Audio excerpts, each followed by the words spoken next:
Hello everyone. आज का topic हम लोग स्टार्ट कर रहे हैं आईपीसी के सेक्शन 299 से। बहुत ही इम्पोर्टेंट लेक्चर है आज का, क्योंकि 299, 300 इन सेक्शन से इतनी सारी प्रॉब्लम्स, इतने सारे क्वेश्चन, इतने सारी चीज़ें बनती हैं जिसकी कोई नंबर नहीं है और बहुत कंफ्यूजिंग होते हैं दोनों सेक्शन। इसलिए बहुत क्लियरली आप समझ लें, हम बहुत इजी तरीके से आपको एक्सप्लेन कर रहे हैं और कायदे से समझेंगे तो ईच एंड एवरी क्वेश्चन आप अटेम्प्ट कर पाएंगे कायदे से। सबसे पहले 299 क्या कहता है? आपराधिक मानव वध। क्या होता है आपराधिक मानव वध? सबसे पहली बात आई तो इसको हम लोग, आपको पता होगा, इंग्लिश में कहते हैं कल्पेबल होमिसाइड। देखें पहले, जो कोई मृत्यु कारित करने के आशय से या ऐसी शारीरिक क्षति कारित करने के आशय से जिससे मृत्यु हो जाना संभव हो, या ये ज्ञान रखते हुए कि ये संभाव है कि वो उस कार्य से मृत्यु कारित कर देगा, कोई कार्य करके मृत्यु कारित कर देता है, वो आपराधिक मानव वध का अपराध कहलाता है। इसमें दो चीजें समझना है, आशय हो व्यक्ति का या उसको ज्ञान हो और वो क्षति पहुंचाए। आशय या ज्ञान दोनों चीजें हो सकती हैं। 300 में सिर्फ आशय है, ज्ञान की बात नहीं की गई है। डिफरेंस बहुत आता है 299 और 300 में, इसलिए हम आपको बता रहे हैं। तो ऐसा उसका आशय हो या वो ज्ञान रखता हो और मृत्यु कारित करने की लग रहा हो कि संभावना है, पूरी उम्मीद नहीं है। उसमें होता है पूरी उम्मीद, यहाँ होती है संभावना। अब क्या है स्पष्टीकरण, इसके 3 पढ़ाए हमने। पहला समझे आप, वो व्यक्ति जो किसी दूसरे व्यक्ति को जो किसी विकार, रोग या अंग शिथिल से ग्रस्त है शारीरिक क्षति कारित करता है और तद द्वारा उस दूसरे व्यक्ति को मृत्यु त्वरित कर देता है, उसकी मृत्यु कारित करता है, ये कहा जाएगा। कहने का मतलब है कोई बीमार व्यक्ति था, आपने जैसे स्प्लीन का एग्जाम्पल देते हैं, स्प्लीन या प्लीहा कहते हैं, उसका मरीज था, आदमी ने घूंसा मार दिया प्लीन पे ही तेजी से। हालांकि नॉर्मल आदमी होता तो नहीं मरता, मगर बीमारी थी, आपको पता नहीं था, आपने घूंसा मार दिया, मर गया। ये आपराधिक मानव वध है, हत्या नहीं है। दूसरी चीज, जहाँ की शारीरिक क्षति से, स्पष्टीकरण दूसरा, जहाँ की शारीरिक क्षति से मृत्यु कारित की गई हो, वहाँ जिस व्यक्ति ने ऐसी शारीरिक क्षति कारित की हो उसने वो मृत्यु कारित करती की है, ये समझा जाएगा। यद्यपि उचित उपचार और कौशलपूर्ण चिकित्सा करने से वो मृत्यु रोकी जा सकती थी। आपने क्षति कारित करती, किसी को इतनी क्षति कर दी कि अगर वो प्रॉपर अस्पताल प्रॉपर टाइम पे पहुंच जाता तो बच सकता था, मगर वो बच ना पाया, तो ये भी आपराधिक मानव वध है, हत्या नहीं है। स्पष्टीकरण 3 क्या कह रहा है? माँ के गर्भ में स्थित किसी शिशु की मृत्यु कारित करना मानव वध नहीं है, किंतु किसी जीवित शिशु की मृत्यु कारित करना आपराधिक मानव वध की कोटि में आ सकेगा यदि उस शिशु का कोई भाग बाहर निकल आया हो, यद्यपि उस शिशु ने श्वास ना ली हो या वो पूर्णतया उत्पन्न ना हुआ हो। मतलब अंदर ही मर गया माँ के यूट्रस में, तो अमानव वध नहीं है। मगर बाहर निकल आया, मगर भले ही सांस ना ली हो और वो मार दिया जाए, तो आपराधिक मानव वध हो जाएगा। ये 299 है। अब हम लोग 300 पे चल रहे हैं। आईपीसी की सबसे इम्पोर्टेंट धारा है 300। बहुत ध्यान से समझिए, बहुत सारे क्वेश्चन, इलस्ट्रेशंस, चीज़ें यहाँ से समझ में आएंगी आपको। पहली बात, पहले इसको पहला यहाँ से स्टार्टिंग करते हैं। एथिस्मिन पश्चात। एथिस्मिन का मतलब पहले समझ ले कि यहाँ या इसके बाद आपवादिक दशाओं को छोड़कर आपराधिक मानव वध हत्या है।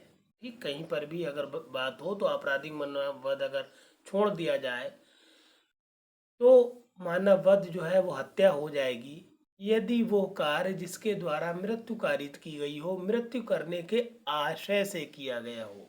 आपका आशय है कि आज इसको मार डालूंगा, तो आपने जो काम कर दिया मार डाला, मतलब आपने हत्या की, पहली बात।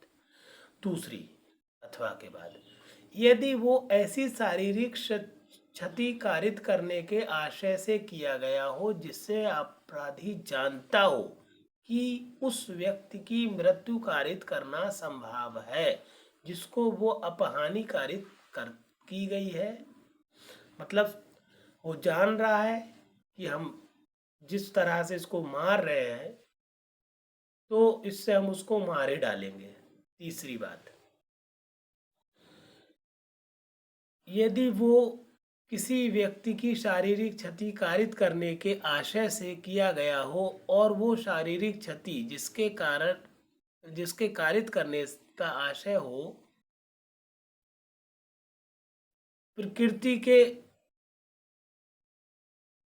प्रकृति के मामूली अनुक्रम में मृत्यु कारित करने के लिए पर्याप्त हो। देखिए, दो में एक चीज आइए जानता हो और इस तीन में आइए पर्याप्त हो। तो हमने एक वर्ड बनाया है जाप, कि अगर अब अपराधी जानता हो कि मृत्यु करने के लिए मृत्यु हो जाएगी तब भी वो हत्या है, और अगर वो पर्याप्त हो, जैसे तलवार से आपने वार कर दिया किसी पे, तो आप जान रहे हैं तलवार से नहीं बच पाएगा, ये पर्याप्त है, तो वो हत्या है। तो आप जाप याद कर ले, जानता हो अपराधी की मृत्यु हो जाएगी या फिर वो पर्याप्त हो प्रकृति अनुक्रम में, तो वो हत्या है।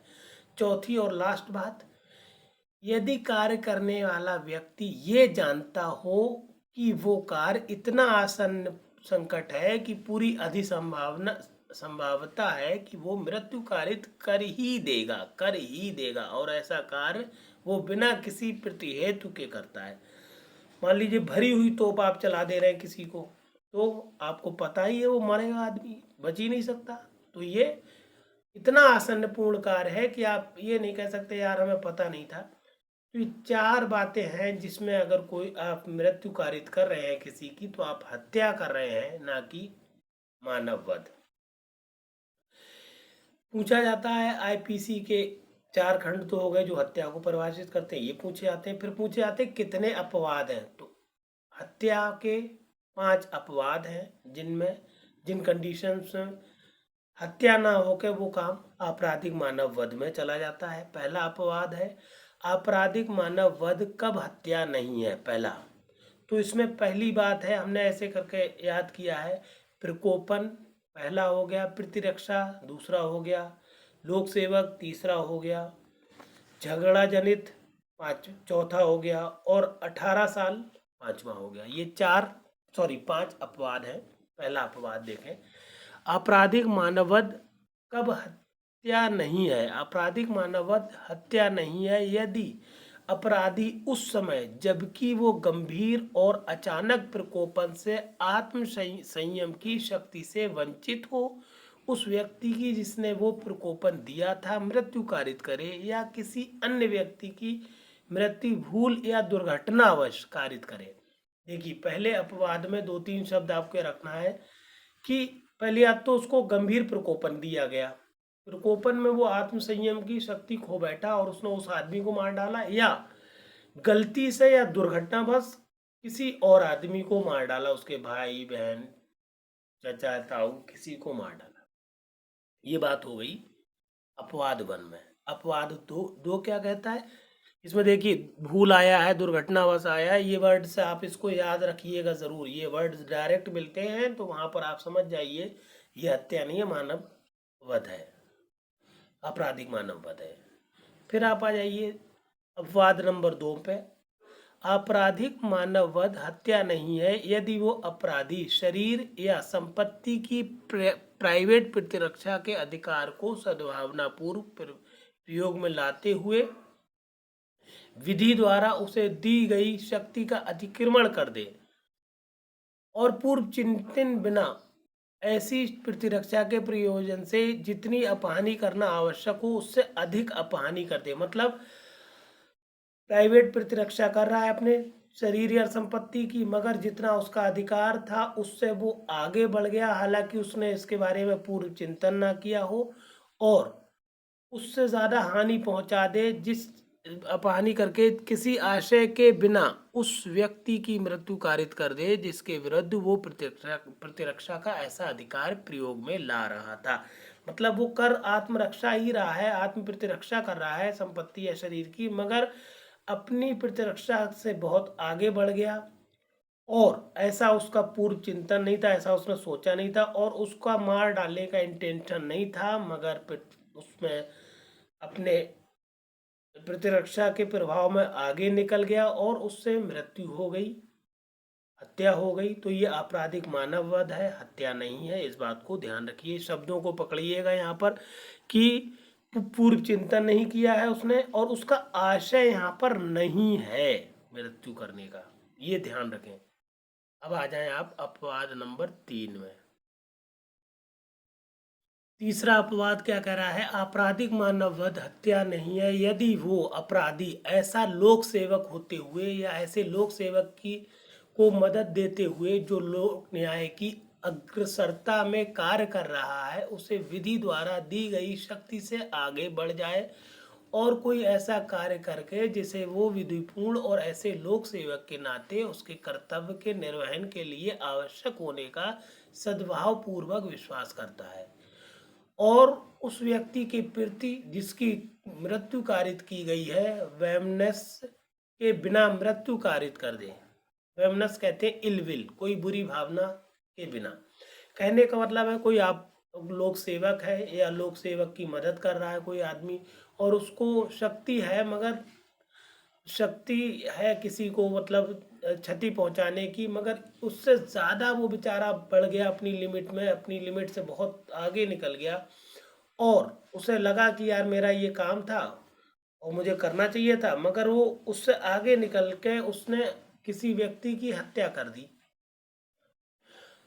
जबकि उसका कोई इलविल नहीं थी, कि कोई बुरी इच्छा नहीं थी कि वो उसे मार डाले। अगर ऐसा है तो भी वो आपराधिक मानव वध है, ना कि हत्या। अपवाद नंबर 4 क्या कह रहा है? ये सबसे ज्यादा इंपॉर्टेंट है, अपवाद 4, इस पे डायरेक्ट क्वेश्चन आता है और एक केस लॉ भी है इसमें। आपराधिक मानव वध हत्या नहीं है यदि मानव वध अचानक झगड़ा जनित आवेश की तीव्रता में हुई अचानक लड़ाई में पूर्व चिंतन बिना और अपराधी द्वारा अनुचित लाभ उठाए बिना या क्रूरतापूर्वक या अप्राकृतिक रीत से कार्य किए बिना किया गया हो। देखिए इसमें तो कई एक चीजें हैं।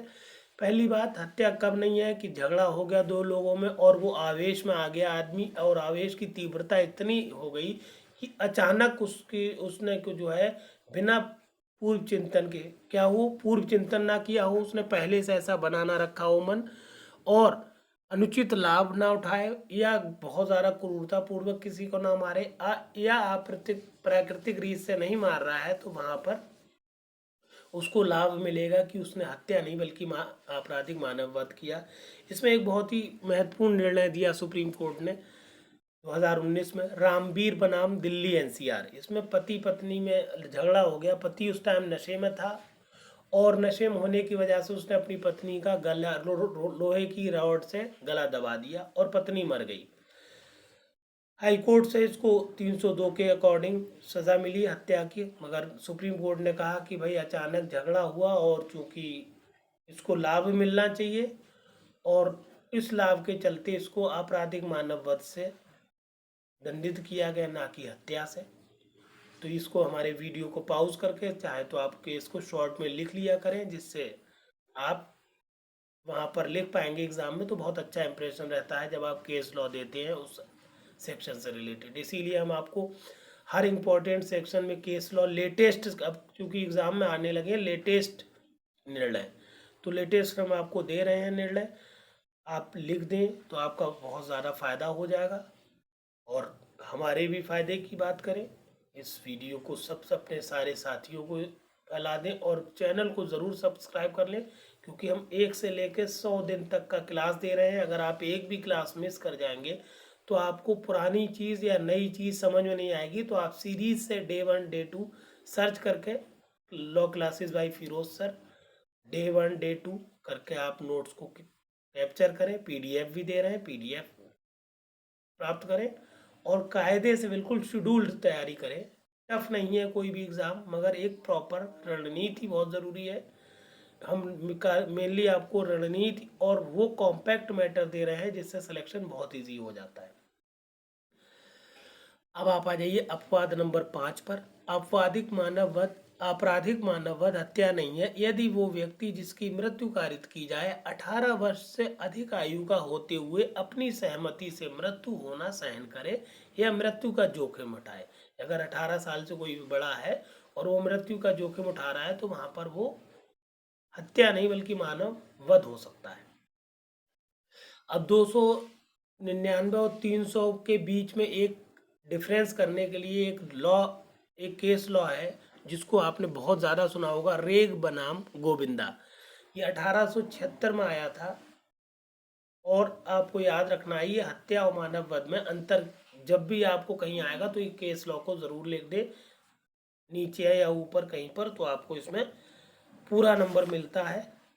इसमें मेनली ये मुंबई हाई कोर्ट ने डिसाइड किया था और बताया था कि क्या क्या फ़र्क है। तो आपने दोनों सेक्शन पढ़े हुए हैं, दोनों सेक्शंस को प्रॉपरली लिख दीजिए, वही डिफरेंस हो जाएगा। अलग से डिफरेंस इतने हायर एग्ज़ाम में आपको याद करने की ज़रूरत नहीं होती है।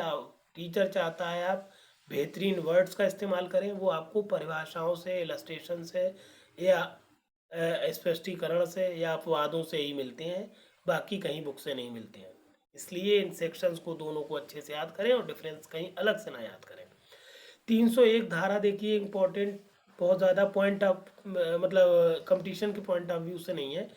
इसमें सिर्फ इतना कहा गया जिस व्यक्ति की मृत्यु कारित करने का आशय था उससे भिन्न व्यक्ति की मृत्यु कारित करके आपराधिक मानववध, मतलब हत्या किसी और की मानववध की हत्या किसी और की कोई आदमी करना चाह रहा था। मान लीजिए आपने ए पे गोली चलाई और गोली ए पे ना लग के उसके पीछे बी खड़ा था, बी मर गया, तो भी आप उतने ही अपराध के दायी हैं जैसा कि आपने एक ही हत्या की होती या आपराधिक मानव वध किया होता। वो कंडीशंस होंगी कि किन कंडीशंस के अकॉर्डिंग सज़ा दी जाए, मगर काम वही की होगा, अपराध वही किया आपने जो आपका उद्देश्य आशय था, सॉरी उद्देश्य नहीं आशय था। 302 आईपीसी की धारा हत्या के लिए दंड को बताती है, जो क्या कहती है, जो कोई हत्या करेगा वो मृत्यु या आजीवन कारावास से दंडित किया जाएगा और जुर्माने से भी दंडनीय होगा। इसमें एक बहुत महत्वपूर्ण केस है मंजू बनाम दिल्ली राज, 2019 में सुप्रीम कोर्ट ने कहा है, दिया है। और ये परिस्थिति जन्य साक्ष्य, कभी कभार आजकल लेटेस्ट क्वेश्चन आ रहे हैं, परिस्थिति जन्य साक्ष्य के आधार पर जो निर्णय हुआ हो उसकी व्याख्या करिए। तो हम ये बता दे रहे हैं, इसमें एक स्त्री है, उसने अपने बच्चे को जन्म दिया, बच्चा जो थी बेटी थी, और बेटी वो चूँकि अनिस्थित बेहोशी की हालत में थी औरत, क्योंकि जब ऑपरेशन हुआ तो वो बेहोश थी, मतलब अर्ध चेतन होता है, पूरी तरह से बेहोश नहीं किया जाता, अर्ध चेतन अवस्था में थी और उसकी बेटी उसी के पास थी, बच्चा पैदा हुआ उसके पास में था, सुबह देखा गया तो बच्चा मरा हुआ पाया गया। तो उसके जो ससुराल वाले थे लड़की के, उन्होंने केस कर दिया कि इसने लड़की होने की वजह से जानबूझ के इसको मार डाला। केस सुप्रीम कोर्ट के पास आया तो उसने सारी, चूंकि परिस्थिति जन्य साक्ष्य कोई ऐसा साक्ष्य था नहीं कि सचमुच में मारा हो, तो परिस्थिति जन्य साक्ष्यों के आधार पर सुप्रीम कोर्ट ने पूरा मैटर को प्रॉपर पढ़ा, देखा और कहा कि नहीं भाई इन्होंने हत्या नहीं की थी, ये माँ मतलब अर्ध चेतन अवस्था में है, पूरी तरह से कॉन्शियस नहीं है और इसने हत्या नहीं की है, और इन मंजू जी को वाइज्जत बरी कर दिया गया था। इस केस को आप हमारा वीडियो पॉज करके लिख लीजिएगा, पूछा जाता है। फिर 303 बहुत इंपॉर्टेंट है, मतलब क्या होता है ये बात याद रखना है। आजीवन सिद्ध द्वारा हत्या के लिए दंड, जो कोई आजीवन कारावास के दंडादेश के अधीन होते हुए हत्या करेगा वो मृत्यु से दंडित किया जाएगा। 303 में सिर्फ दंड जो है मृत्यु का दंड है, और कोई दंड नहीं मिलता है। इसमें एक केस बहुत इंपॉर्टेंट आया था 1983 में, मीठू बनाम राज्य, ये नीचे लिखा है हमने छोटा बहुत, मीठू मीठू बनाम राज्य में इस कहा गया कि 303 धारा जो है असंवैधानिक है, क्योंकि ये अनुच्छेद 14, 21 इन सब का उल्लंघन करती है, ये बताया गया मीठू बनाम राज्य 1983 में। इंपॉर्टेंट केस है 303 से रिलेटेड, याद रखिएगा। सेक्शन 304 आईपीसी का क्या कहता है? अब देखिए, जो आपराधिक मानव वध किए गए हैं पीछे, हत्या की कोटि में न आने वाले आपराधिक मानव वध के लिए दंड। 304 सेक्शन इसलिए बहुत इंपॉर्टेंट है कि जो भी मानव वध, चाहे वो 299 में आए हों या फिर 300 के अपवाद में आए हों, उनके मानव वध के लिए दंड की व्यवस्था 304 में की गई है। इसका पहला भाग क्या कह रहा है, देखें, जो कोई ऐसा आपराधिक मानव वध करेगा जो हत्या की कोर्ट में नहीं आता है, यदि वो कार्य जिसके द्वारा मृत्यु कारित की गई है, मृत्यु या ऐसी शारीरिक क्षति जिसमें मृत्यु होना संभव है, कारित करने के आशय से किया जाए तो वो आजीवन कारावास से या 10 वर्ष तक के कारावास से दंडित किया जाएगा और जुर्माना भी लगेगा। मतलब अगर उसने ऐसी शारीरिक शक्ति या मृत्यु करने के आशय से उसके संभावना है कि उस आशय से काम करता है कि वो मार डालेगा, तो यहाँ पर उसको आजीवन या 10 वर्ष।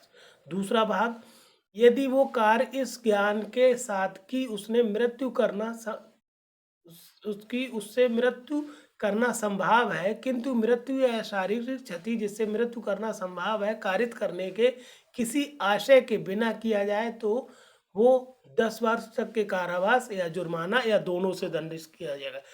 दूसरे 304 के दूसरे भाग को ही कहते हैं गैर इरादतन हत्या। इसमें देखिए, आदमी को ज्ञान तो है मगर उसका आशय नहीं है, इरादा नहीं है हत्या करने का, और उससे कोई आपराधिक मानव वध हो जाता है तो उसको थोड़ी सी छूट मिली है कि 10 वर्ष तक का मैक्सिमम कारावास उसको दिया जाएगा अगर उसने गैर इरादतन हत्या की है। इसमें एक बहुत इंपॉर्टेंट केस सुप्रीम कोर्ट ने डिसाइड किया 2020 में, भगवान सिंह बनाम उत्तराखंड राज्य। इसमें भगवान सिंह साहब जो थे लाइसेंसी बंदूक विवाह समारोह में ले गए थे, तो सुप्रीम कोर्ट ने कहा कि ये बंदूक जो है आपको अपनी आत्मरक्षा के लिए मिली है या जानवरों वगैरह से बचाव के लिए मिली है, ना कि आप समारोह में जाकर फायरिंग कर रहे हैं। और फायरिंग के दौरान इन्होंने हर्ष फायरिंग के दौरान इनसे कोई व्यक्ति मर गया, तो सुप्रीम कोर्ट ने कहा ये आपराधिक मानव वध है, आपको लेके नहीं जाना चाहिए था, वहाँ फायरिंग नहीं करना चाहिए थी, इनको छोड़ा नहीं गया, आपराधिक मानव वध से दंडित किया गया। वीडियो को पॉज करके लिख लीजिएगा केस लॉ को। फिर सेक्शन 304A इम्पोर्टेंट है। क्यों इम्पोर्टेंट है? हत्या और उपेक्षा द्वारा मृत्यु में डिफरेंस पूछ लेते हैं, मानव हत्या और उपेक्षा द्वारा मृत्यु कारित करने में डिफरेंस पूछ लेते हैं। तो 304 का कहता है उपेक्षा द्वारा मृत्यु कारित करना। उपेक्षा द्वारा मृत्यु कारित करना, जो कोई उतावलेपन या उपेक्षा पूर्ण किसी ऐसे कार्य से जिसकी व्यक्ति की किसी व्यक्ति की मृत्यु कारित करेगा जो आपराधिक मानव वध की कोटि में नहीं आता, वो दोनों में से किसी बात के कारावास से जिसकी अवधि 2 वर्ष तक की या जुर्माना या दोनों से दंडित किया जाएगा। अगर 2 बातें होना चाहिए इसमें, उतावलापन या उपेक्षापूर्ण कार्य से किसी की हत्या की है जिसमें कि वो आपराधिक मानव वध में नहीं आ रहा है। 304B बहुत इंपॉर्टेंट है, दहेज मृत्यु बहुत ज्यादा आता है ये सेक्शन। जहां किसी स्त्री की मृत्यु किसी दामी अग्नि द्वारा जला के या शारीरिक क्षति द्वारा कारित की जाती है या उसके विवाह के 7 वर्ष के भीतर सामान्य परिस्थितियों से अन्यथा हो जाती है, मतलब असामान्य परिस्थितियों में होती है, और ये दर्शित किया जाता है कि उसकी मृत्यु के कुछ पूर्व उसके पति ने या उसके पति के किसी रिश्तेदार ने दहेज की किसी मांग के लिए या उसके संबंध में उसके साथ क्रूरता की थी या उसे तंग किया था, वहां ऐसी मृत्यु को दहेज मृत्यु कहा जाएगा और ऐसा पति या नातेदार उसकी मृत्यु करने वाला समझा जाएगा। मतलब अगर आप असमान परिस्थितियों में जला के या ऐसे मार दी गई है औरत 7 साल, विवाह के 7 साल के अंदर, और कोर्ट को लगे कि इससे पहले भी इन लोगों ने दहेज वगैरह की मांग की थी, इससे क्रूरता की थी, तो पति या उसके रिश्तेदार जिन्होंने ये कार्य किया है या कार्य करने की संभावना है, ये माना जाएगा उन्होंने ही मृत्यु कारित की है। ये ध्यान रखिएगा, बहुत इम्पोर्टेंट है। इसका जो उपधारा 2 है उसमें दंड अभी हम बताते हैं। ये जो है 304B की उपधारा 2 है, तो क्या कह रही है, जो कोई दहेज मृत्यु कारित करेगा वो कारावास से जिसकी अवधि 7 वर्ष से कम की नहीं होगी, किंतु जो कारावास आजीवन कारावास तक का हो सकेगा दंडित किया जाएगा। समझ गए ये? इसमें बहुत इंपॉर्टेंट केस था एक, जो 2021 बिल्कुल लेटेस्ट है। गुरमीत सिंह बनाम पंजाब राज्य 2021 में सुप्रीम कोर्ट ने कहा कि इसमें असल में हुआ ये था, महिला जो थी अपने विवाह के 7 साल के अंदर मरी थी और उसने जहर पिया था, और सुप्रीम कोर्ट ने देखा कि जो मृत्यु हुई है दहेज के लिए इसमें फैक्ट थे। एविडेंस एक्ट हमने साइड में लिखा हुआ, एविडेंस एक्ट 113 खा मिल रही थी, ऐसे साक्ष्य मिल रहे थे कि इसको दहेज के लिए परेशान किया जा रहा था, इसको बार बार ये लोग प्रताड़ित कर रहे थे, तो पूरी संभावना है इन लोगों ने इसको जहर पिला के मार डाला। इन लोगों ने अपील की, अपील निरस्त हो गई और सुप्रीम कोर्ट ने अपना निर्णय बरकरार रखा कि सारे फैक्टर मिल रहे हैं 304B के, इसीलिए ये दहेज हत्या है और इसमें कोई भी छूट नहीं मिलेगी। दहेज हत्या के लिए सारे लोगों को दंडित किया जाए, तो ये केस याद रखिएगा, बहुत इंपॉर्टेंट है। 306 में आत्महत्या का दुष्प्रेरण है। यदि कोई व्यक्ति आत्महत्या करे तो कोई ऐसी आत्महत्या का दुष्प्रेरण करेगा, वो जो दुष्प्रेरण करेगा वो 10 वर्ष तक के कारावास तक की अवधि और जुर्माने से दंडित किया जाएगा। 307 में हत्या करने का प्रयत्न है। हत्या करने के प्रयत्न में क्या होगा, देखिए, जो कोई किसी कार्य को ऐसे आशय या ज्ञान, इसमें दोनों चीजें हैं, आशय या ज्ञान से, और ऐसी परिस्थितियों में करेगा कि यदि वो उस कार्य द्वारा मृत्यु कारित कर देता तो वो हत्या का दोषी होता। वो 10 वर्ष तक के कारावास से दंडित हो सकेगा और जुर्माना भी से दंडनीय होगा। और यदि कार्य द्वारा किसी व्यक्ति को उपहति कारित हो जाए तो कारावास आजीवन कारावास तक का हो सकेगा, या फिर जो निर्धारित किया जाए कोर्ट द्वारा। यदि अपराधी आजीवन सिद्ध दोष है, इसमें एक बात याद रखिएगा, आजीवन सिद्ध दोष द्वारा कर प्रयास किया गया है हत्या का, तो अब उसको मृत्यु दंड ही मिलेगा, इससे कम दंड नहीं मिलेगा। इसमें बहुत इंपॉर्टेंट निर्णय दिया सुप्रीम कोर्ट ने, मध्य प्रदेश राज्य बनाम कहन्ना उर्फ ओम प्रकाश 2019 में। इसमें एग्जैक्टली एक मामला आया 324 और 307 में। 324 में होती है चोट, मतलब किसी व्यक्ति ने जो, इसमें एग्जैक्टली हुआ ये था कि गोली चलाई गई थी और गोली चलाई जाने से दूसरे पक्ष को बहुत मामूली, मतलब गोली जो थी हाथ से टच करके छूती हुई निकल गई थी, मामूली चोट लगी थी, इसलिए जो अभियुक्त था वो चाह रहा था उसको 324 के अकॉर्डिंग थोड़ी बहुत सज़ा दे के बरी कर दिया जाए, 324 के अकॉर्डिंग। मगर सुप्रीम कोर्ट ने कहा कि जब आपने गोली चलाने का मतलब है आप किसी को मार डालना चाह रहे थे, ना कि चोट पहुंचाना चाह रहे थे, इसलिए आप 324 ना होके 307 के हकदार हैं और आपको 307 के अकॉर्डिंग सज़ा मिलना ही चाहिए। और उसने सज़ा बरकरार रखी और इनकी अपील को निरस्त कर दिया। अब आप आ जाइए, इस टॉपिक का लास्ट सेक्शन है आईपीसी का सेक्शन 316, बहुत इंपॉर्टेंट है। ऐसे कार्य द्वारा जो आपराधिक मानव वध की कोटि में आता है किसी सजीव अजात शिशु की मृत्यु कारित करना। इसमें एग्जैक्टली होता क्या है, देखिए, जो कोई